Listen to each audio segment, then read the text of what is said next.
Hello everyone, সবাই কেমন আছো? Welcome to my channel myself Mousumi. আজকের ভিডিওতে তোমাদের সাথে শেয়ার করছি যে এর আগে আমি তোমাদের সাথে রিসেপশনে যাওয়ার একটা লুক শেয়ার করেছিলাম। আমি কি মেকআপ প্রোডাক্ট ইউজ করলাম, কিভাবে মেকআপ করলাম। তো অ্যাকচুয়ালি এই অনুষ্ঠানটাতে আমাদের যাওয়া বাকি ছিল, রিসেপশন। তো এটা আমাদের বাড়ির থেকে খুব একটা বেশি দূরে নয়, মোটামুটি ওই 1 মিনিট মতন লাগে যেতে, একদম আমাদের পাড়ারই বিয়ে।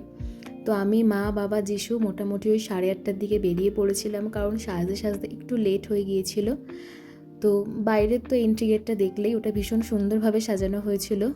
আর ঢুকেই যে এই যে প্যাসেজটা, এটা একটু কালো কালো লাগছিল, কারণ এই জায়গাটা এত পরিমাণে নীল আলো দেওয়া হয়েছিল যে এই জায়গাটা অতটা আমারও নিজের খুব একটা ভালো লাগেনি। বাট ভেতরটা ভীষণ সুন্দরভাবে সাজানো হয়েছিল। আর ওনাদের নিজস্ব বাগান বাড়ি আছে, তো সেই জন্য অনেকটা জায়গা নিয়েই ওনারা অনুষ্ঠানটা করেছিলেন।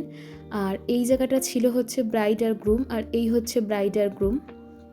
বেশ ভালো দেখতে হয়েছিল বউটাকে। তো যাই হোক, তারপরে কী খেলাম, কী স্টলে ছিল, সত্যি কথা বলতে গেলে অনেক খাবার ছিল, আমার সত্যিই মনে নেই। অনেক রকমের চিকেন কাবাব ছিল, মানে অনেক রকমের কাবাব ছিল, আবার চিকেনেরও অনেক রকম টাইপের কাবাব ছিল।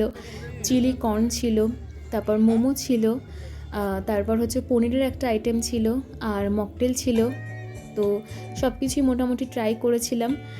আর তারপরে সবাই মিলে এক জায়গায় বসে বসে গল্প করছিলাম, কারণ এতটাই লোক হয়েছিল, ওনাদের এত বড় জায়গা, তাও যেন দেখে মনে হচ্ছিলো কেমন একটা ঘিঞ্জি ঘিঞ্জি ব্যাপার।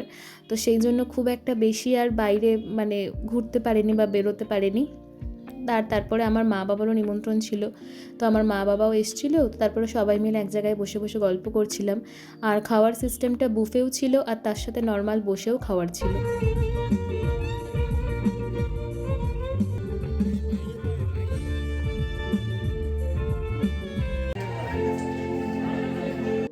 বিয়ে বাড়িতে গিয়ে খুব বেশি একটা ঘিঞ্জি ঘিঞ্জি ব্যাপার হয়ে গেলে না, দেখবে বেশিক্ষণ বসে থাকতে ইচ্ছা করে না। শুধু বিয়ে বাড়ি নয়, যে কোনো অনুষ্ঠানেই। তো যাই হোক, সেই জন্য আর বেশিক্ষণ বসেছিলাম না, আমরা সবাই খেতে বসে পড়েছিলাম।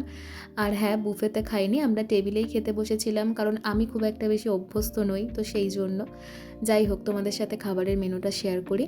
প্রথমেই দিয়েছিল হচ্ছে ভেটকি তাওয়া ফ্রাই, তার সাথে স্যালাড, আর ছিল হচ্ছে মশলা কুলচা, তার সাথে রাজমা কিমা, আর ছিল দেরাদুন রাইস, তার সাথে চিংড়ি মাছের মালাইকারি, আর ছিল হচ্ছে জাফরানি পোলাও, আর তার সাথে হচ্ছে মাটন কষা, আর ছিল ফ্রুট চাটনি, পাঁপড়, আর সন্দেশ ছিল, বেকড রসগোল্লা ছিল, আর ছিল রাবড়ি। প্রত্যেকটা খাবার দাবারই ভীষণ ভালো হয়েছিল খেতে। ও হ্যাঁ, আইসক্রিম আর পান ছিল স্টলে, তো ওগুলো আর খাইনি, কারণ এত কিছু খেয়ে না ওগুলো আর খেতে ইচ্ছা করছিল না।